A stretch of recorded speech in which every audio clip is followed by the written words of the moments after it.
Good morning. आज हम पढ़ेंगे बीएससी पार्ट सेकंड का फर्स्ट पेपर, इसमें स्कॉर्पियन के बारे में। कल हमने स्कॉर्पियन की जनरल स्टडी की थी, जिसमें हमने स्कॉर्पियन के बारे में उसका habit and habitat, morphology, classification, diagram, ये सब स्टडी किया था। आज हम उससे आगे की स्टडी करेंगे digestive system and respiratory system. Digestive system या पाचन तंत्र, it contains elementary canal and digestive gland. इसमें दो पार्ट में डिवाइड होता है, एलिमेंट्री कैनाल आहार नाल और डाइजेस्टिव ग्लैंड में। Alimentary canal, the pre oral cavity is bounded dorsally by two chelicerate, ventrally by gnathobases of the first two parts of legs and laterally by the coxa of pedipalp।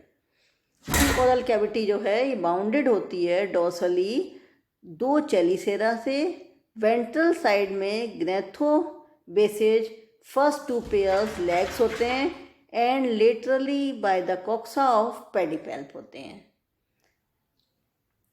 आहार नाल में हम देखते हैं लंबी नलिका का संरचना होती है जो माउथ से लेकर एनस तक फैली हुई रहती है। इसमें देखिए जैसा बता रखा है, चार पार्ट में डिवाइडेड है। प्रीओरल कैविटी, फोरगट और स्टोमोडियम, मिडगट और मीसेंट्रोन एंड हाइंडगट और प्रोक्टोडियम। हम एक एक डिस्कस करेंगे। मुख पूर्व गुहा या प्रीओरल कैविटी, यह एक बड़ी मुख के आगे खुली हुई कैविटी होती है। इसमें आगे चार जोड़ी अपेंडेजेज होते हैं। इनमें ऊपरी भाग में चेलिसेरा होते हैं, लेब्रम होता है।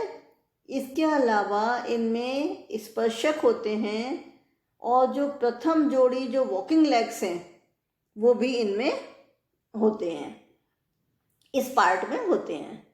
देन फोरगट और स्टोमोडियम, ये एलिमेंट्री कैनाल का वो भाग है जहाँ क्यूटिकल पाया जाता है।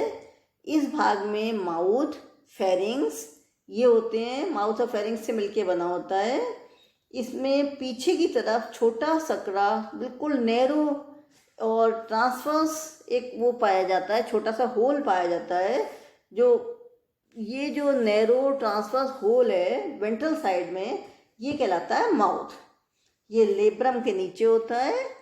माउथ के पीछे की तरफ फेरिंग्स, पीछे की तरफ ये फेरिंग्स में खुलता है और ये इतना नैरो होता है कि केवल जो फूड है वो लुगदी के रूप में प्रवेश इसमें कर पाता है। मीन्स जो बिल्कुल लचीला हो जाता है उसको ये ले लेते हैं, चूस लेता है।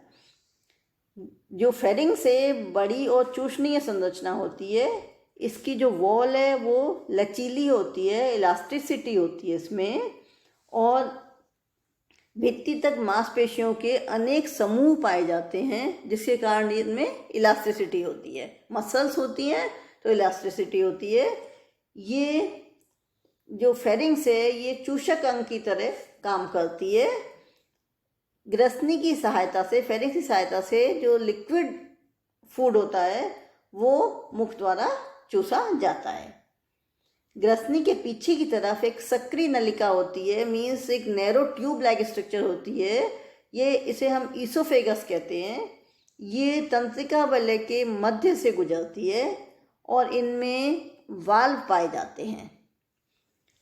इसके आगे दोनों तरफ सलाइवरी ग्लैंड्स पाई जाती हैं जो सलाइवा का सिक्रीशन करती हैं। अब club shaped labrum or rostrum hangs within the preoral cavity. Then midgut और mesenteron होती है। जो एंटीरियर रीजन है उसके पीछे एक लंबी चौड़ी और सीधी ट्यूब लाइक स्ट्रक्चर पाई जाती है, जिसकी जो वॉल होती है वो ग्लैंड्यूलर होती है। ये मेसेंटेरोन कहलाती है। इसमें स्टमक और इंटेस्टाइन दोनों होते हैं इस रीजन में। फेरिंग्स के पीछे की तरफ जो ब्रॉड पोर्शन है, थोड़ा सा फूला हुआ होता है, वो आमाशय कहलाता है। और इनमें बीच में डायफ्राम होता है जो पीछे की तरफ इंटेस्टाइन में खुलता है। इंटेस्टाइन एक नैरो ट्यूब लाइक स्ट्रक्चर होती है जो एब्डोमेन के लास्ट सेगमेंट तक फैली हुई होती है।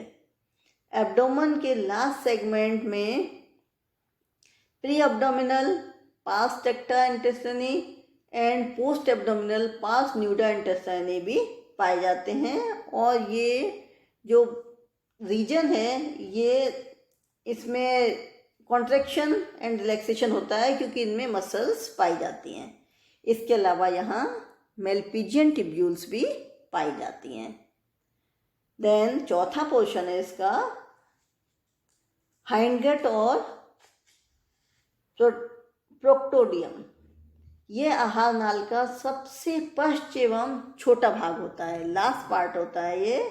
इसके ऊपर क्यूटिकल कवरिंग होती है और अंतिम खंड तक ये सीमित रहती है और लास्ट ये एनस में खुलता है।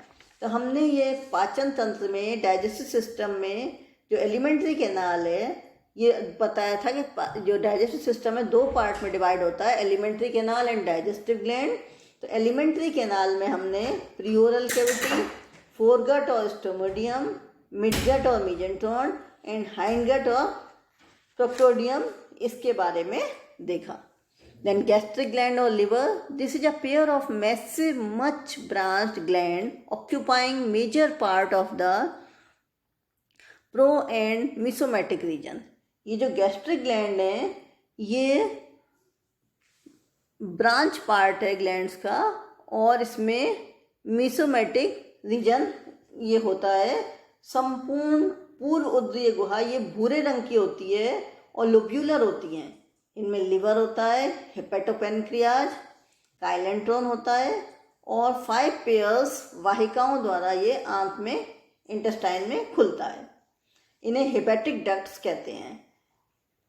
हेपेटोपेनक्रियाज के मध्य पृष्ठ पर एक खांच पाई जाती है जिसे हार्ट कहते हैं। एलिमेंट्री के इंटेस्टाइन और जो इंटरनल ऑर्गन है ये भीतर इसके धसे हुए रहते हैं। हेपेटोपेनक्रियाज देखा जाए तो ये ब्रांच ग्लैंड होती है। इसमें छोटी छोटी ट्यूब्यूल्स होती हैं और ये डाइजेस्टिव जूस का सिक्रीशन का काम करती है।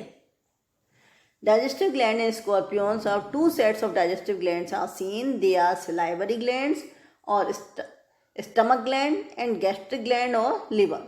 इसमें देखते हैं तो 2 तरह की डाइजेस्टिव ग्लैंड पाई जाती हैं। एक कहलाती हैं सलाइवरी ग्लैंड जो सलाइवा का सिक्रीशन करती हैं और दूसरी कहलाती हैं गैस्ट्रिक ग्लैंड या liver. Salivary glands these are paired glands present within the prosoma on either side of oesophagus. ये जो सलाइवरी ग्लैंड्स हैं ये पेयर्ड ग्लैंड्स होती हैं और प्रोसोमा के दोनों तरफ होती हैं ईसोफेगस के साइड में। From each gland ducts open within the esophagus and juice is known saliva।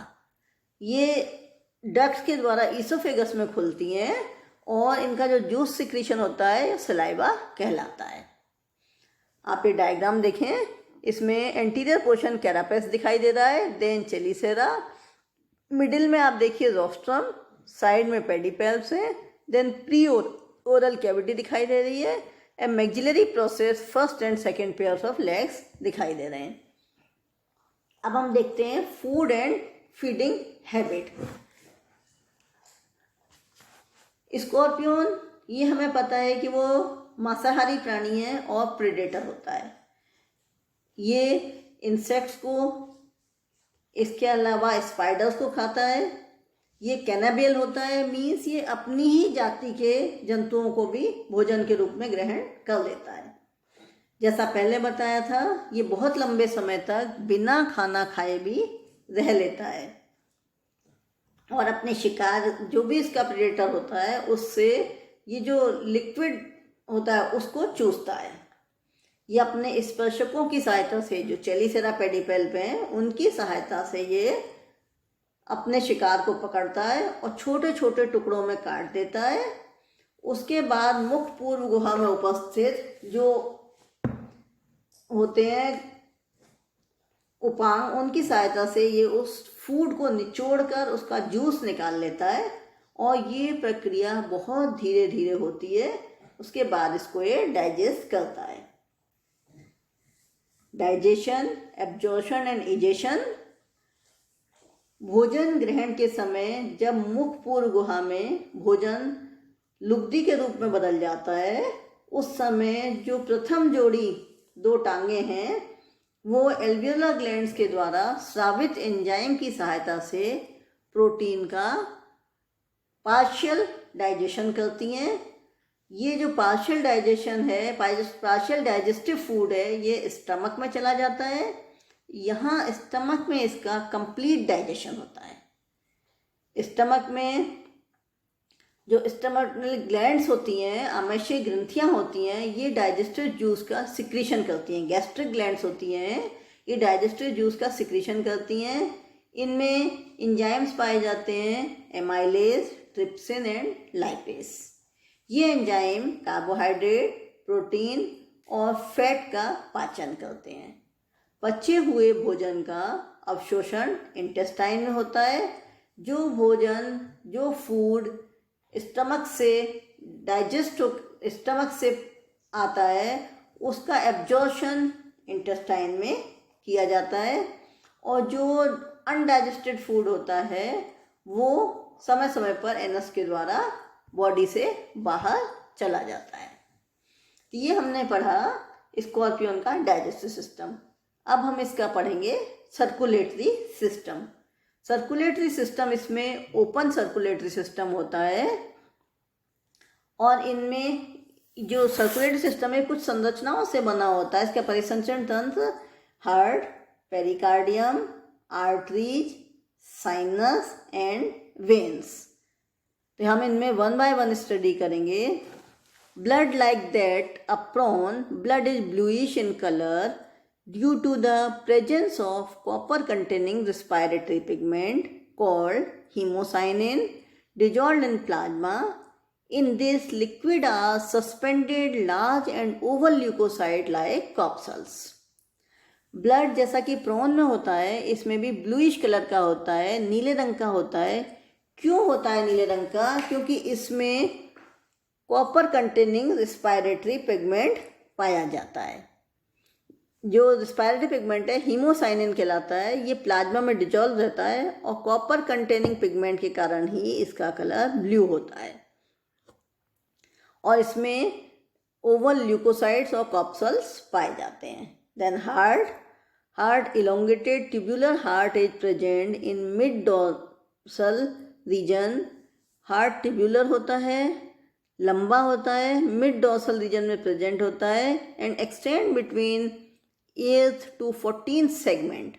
और 8 से लेके 14 सेगमेंट तक जो होता है वहाँ तक होता है। The heart consist of 7 chambers.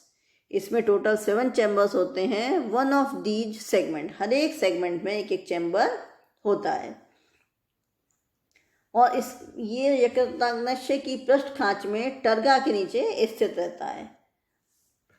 Then blood vessels from each chamber of the heart arises a pair of lateral arteries in segment. हर एक चैम्बर से लेटरल आर्टरीज निकलती हैं हार्ट के हर एक सेगमेंट से। At the anterior and heart sends anterior aorta. और जो आगे का पार्ट होता है उसमें एंटीरियर एओर्टा होता है तथा पीछे का जो पार्ट होता है a pair of branches alimentary canal and then bifurcates to form 2 vessels supply different part of prosoma. और जो पीछे का पार्ट है वो 2 पार्ट में इनमें होती हैं, बाइफर्केट हो जाते हैं और 2 वेसल्स में, और ये प्रोसोमा को ब्लड सप्लाई का काम करते हैं। मीन्स हृदय के आगे की तरफ अग्र महाधमनी, पीछे पश्च महाधमनी होती है और पार्श्व में हृदय के प्रत्येक प्रकोष्ठ में युग्मित पार्श्व दैहिक धमनियाँ होती हैं। अब हम ये जो देखते हैं अग्र महाधमनी, हम 1 by 1 स्टडी करेंगे। अग्र महाधमनी या एंटीरियर एओर्टा, यह हृदय के अग्र भाग से निकलकर आहार नाल की पृष्ठ सतह से होती हुई आगे बढ़ती है। इसमें एक जोड़ी आंतरांग धमनियाँ निकलकर हेपेटोपेनक्रियाज तथा इंटेस्टाइन में जाती हैं। ये धमनियाँ डायफ्राम को छेद कर मस्तिष्क में भी पहुँचती हैं। ब्रेन के पीछे ये फैलकर सिफेलिक चैम्बर का निर्माण करती हैं। इस चैम्बर्स में से धमनियां निकलकर सिर तथा वक्षीय उपांगों में जाती हैं। अग्र महाधमनी में से एक जोड़ी धमनियां निकलकर ग्रसिका को घेरते हुए नीचे जाकर परस्पर अधितंत्रिका धमनी या सुप्रान्यूरल आर्टरी का निर्माण करती हैं। ये धमनी तंत्रिका रज्जु के ऊपर पीछे तक चली जाती हैं। देन पोस्टीरियर ऑर्टा या पश्चिम महाधमनी, ये हृदय के पश्च भाग से निकलकर पीछे की ओर जाती है और यह एक कॉर्डल आर्टरी कहलाती है। ये आंत पेशियों पुच्छखंडों तक रक्त पहुंचाने का काम करती है और ये विष ग्रंथि में समाप्त होती है। देन सिस्टेमिक आर्टरीज, हृदय के प्रत्येक प्रकोष्ठ में एक जोड़ी दैहिक धमनियां निकलकर जाल बनाती हैं, उदर पूर्वी भागों को ये रक्त पहुंचाने का काम करती हैं। देन साइनस, स्कॉर्पियन में ओपन सर्कुलेटरी सिस्टम होता है। धमनियां ब्रांच में बढ़ जाती हैं तथा अंतिम शाखाएं आंत्रांगों के भीतर छोटी छोटी लेक्यूनी में खुलती हैं और ये छोटे छोटे ब्लड साइनस में ब्लड एकत्र हो जाता है। देन पल्मोनरी वेन्स, प्रत्येक बुक लंग्स में से शुद्ध रक्त एक पल्मोनरी वेन्स के हृदयावरणी कोटर में भेज दिया जाता है और इनमें 4 फुफ्फुसीय शिराएं पाई जाती हैं। इनकी जो वॉल होती है वो बहुत पतली होती है। देन ब्लड या रक्त, ये हीमोलिम्फ रंगहीन होता है। जैसा कि पहले आपको बताया, हीमोसाइनिन वर्ण के कारण ये ब्लू कलर का होता है। इसमें हीमोग्लोबिन नहीं होता, इसमें आयरन की जगह कॉपर होता है। अब हम पढ़ेंगे कोर्स ऑफ सर्कुलेशन। ये देखिए कोर्स ऑफ सर्कुलेशन यहाँ दिखाया गया है, डायग्राम के द्वारा हम समझेंगे। पेरिकार्डियम देखिए, पेरिकार्डियम दिखाई दे रहा है। Then ostia, then heart, arteries, blood lacunae, among viscera, dorsal, lateral and perivisceral sinus, ventral sinus, book lungs, pulmonary vein. अब हम blood circulation, course of blood circulation हम देखते हैं या पाथ ऑफ ब्लड सर्कुलेशन। हृदय की बाहरी सतह से देह भित्ति तक लचीले स्नायु पाए जाते हैं। इनके संकुचन से हृदय की गुहा फैल जाती है तथा ऑस्टिया खुल जाते हैं। ऑस्टिया के खुलने से पेरिकार्डियम में भरा हुआ जो ब्लड होता है तेजी से हार्ट की तरफ जाता है। ये पेरिकार्डियम, यहाँ ऑस्टिया खुलते हैं और ब्लड तेजी से हार्ट की तरफ जाता है तथा ब्लड का दबाव पड़ता है जिससे हृदय गुहा में भरा हुआ रक्त धमनियों में चला जाता है। जब यहाँ प्रेशर पड़ता है तो जो हृदय गुहा में रक्त होता है वो आर्टरीज में चला जाता है। जब हृदय कॉन्ट्रैक्ट होता है, हार्ट जब कॉन्ट्रैक्ट होता है तो ऑस्टिया बंद हो जाते हैं तथा रक्त पर दबाव पड़ता है जिससे हृदय गुहा में भरा रक्त धमनियों द्वारा शरीर के विभिन्न भागों में भेज दिया जाता है। ये धमनियां आंत्रांग कोटरों में खुलती हैं। ब्लड लेक्यूनी अमंग विसरा, then dorsal, lateral, perivisceral sinus में खुलती हैं तथा इन कोटरों में जो डायवर्टिकुला हैं, ये इनके द्वारा बुक लंग्स में ब्लड प्योर होता है, शुद्ध किया जाता है। बुक लंग्स से शुद्ध रक्त शिराओं द्वारा वापस dorsal, ventral, perivisceral sinus से वेंट्रल साइनस में आता है। देन बुक लंग्स से ये शुद्ध किया जाता है और फिर पल्मोनरी वेन्स में भेज दिया जाता है जहाँ रक्त फिर से हृदय द्वारा शरीर के विभिन्न भागों में भेजा जाता है और एक ये कोर्स ऑफ ब्लड सर्कुलेशन चलता रहता है। देखिए पेरिकार्डियम से ऑस्टिया खुले, प्रेशर पड़ा तो हार्ट में आया, हार्ट में आकर हार्ट पर जब इनका प्रेशर पड़ता है तो ये आर्टरीज में जाता है। देन ऑस्टिया अगेन बंद हो जाते हैं और प्रेशर से ब्लड लेक्यूनी में, देन डोर्सल, लेटरल, पेरीवेंट्रल साइनस में, वेंट्रल साइनस और बुक लंग्स में जाता है। तो इस तरह से आज हमने